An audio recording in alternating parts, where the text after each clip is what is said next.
It was an average day for Mr. Coopries.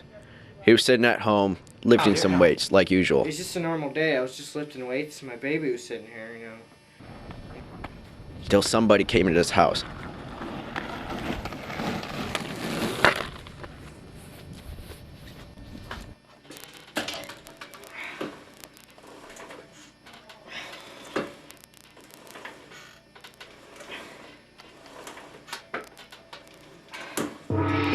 Doorbell rang, so I walked upstairs.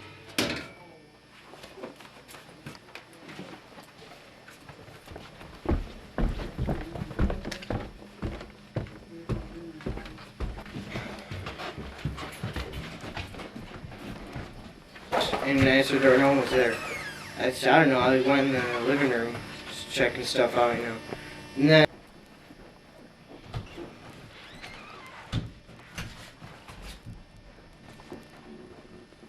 you know, I heard my baby. My baby! So I ran downstairs. I don't remember much, but, you know, I remember there was a skateboard. What are you doing? Stop it! And, What is... you know, Oh!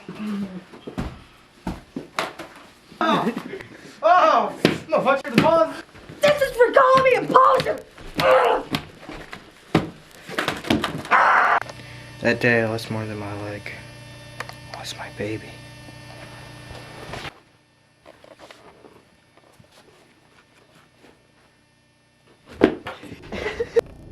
Scientist Von Schnoozer, Detective Von Schnoozer, was called to the scene.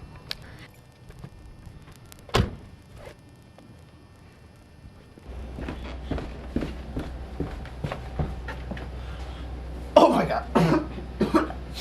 Oh, another day at the job. Detective, this is the only remains left at the crime scene. Well, what is it? The baby. I've been in forensic science for 13 years now. I tell you what, this was one of the weirdest things. I mean, I've seen plenty of things before, but like murders, rapes, prostitute stings, carjackings, murders, arson, murders, but nothing like this one. The weirdest thing about this one was that the killer did everything to just viciously attack this baby. I mean, just turn it into a pulp. But the weirdest thing was when I was examining the pulp of the baby, if you want to say the pulp. What's this? I found these little tiny pieces of plastic. I couldn't relate anything to it. Plastic. It blew Interesting. my mind how this baby got plastic into it. But I knew I had to use my inorganic analysis to find out what it was. Detective was asking all these questions, like where I've been, what I ate last, people I know, like who if I've seen them last yet. I couldn't even remember. It's ridiculous. I didn't know much about inorganic analysis, so I had to do some research. After doing hours of research, I found out it was a certain type of plastic. A plastic that has been used since the 70s. I knew this would be the link to the killer, but we had to find out who had this plastic and who was the killer.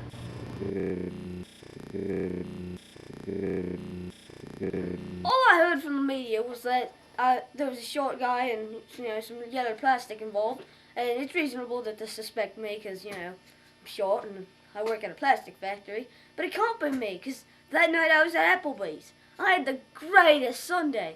I mean, it had a cherry, chocolate chips. That chocolate sundae was the best. I mean, it had the piping hot fudge, but anywho, I can see why they blame me because me and Brian ain't the best of friends. I mean, one time we got into a fight over who could jump farthest, an alligator or a kangaroo. Of course, I said the alligator, but, you know, he disagreed and he kept yelling it was the kangaroo. But, you know, I just said, "Listen, you dingo!" and stabbed him in the eye with a spoon. It's true! It's a kangaroo! So after hearing that news about Jake at Applebee's, really put a knot. You know, just tied up everything in the file. But then I had to dig back, and I had to find out who is Brian and what does Brian do. I had to start from the basics. I first started on his front porch. Interesting, yeah. Interesting. Okay, after analysis of the front porch, I found out Brian was a skateboarder. Just using my instincts and knowing that when you have a bunch of skateboards, you skate. So I had to find out who he skated with that one day.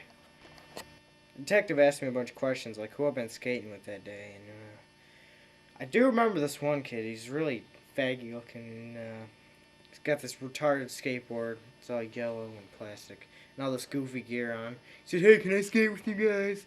So I just said, "No, God, he looks like an idiot." Anyone would say no, even if you're his mom.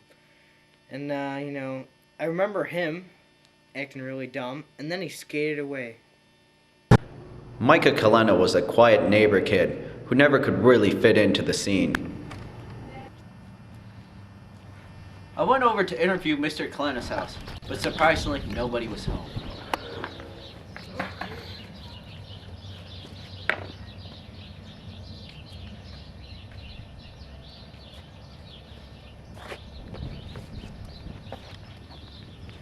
While leaving the premises, I found something very interesting.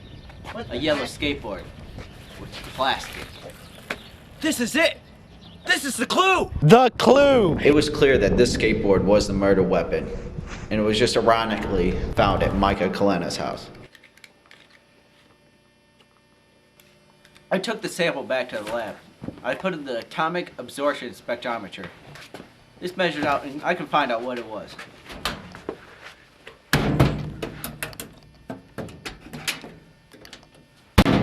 After the Result. came in, I was Shocked. After looking at the results, it was amazing. The plastic from the skateboard was the exact same plastic from the crime scene. This only means one thing. This board was the murder weapon. And it was easy to tell that was Micah Kalena's, because on the side was engraved Micah Kalena. Apparently, Micah wanted to fit in the crowd where Brian was in, so he tried skateboarding. Why? Apparently, that didn't work. Look at that Apparently, board. that's how it all started. Killer crazy.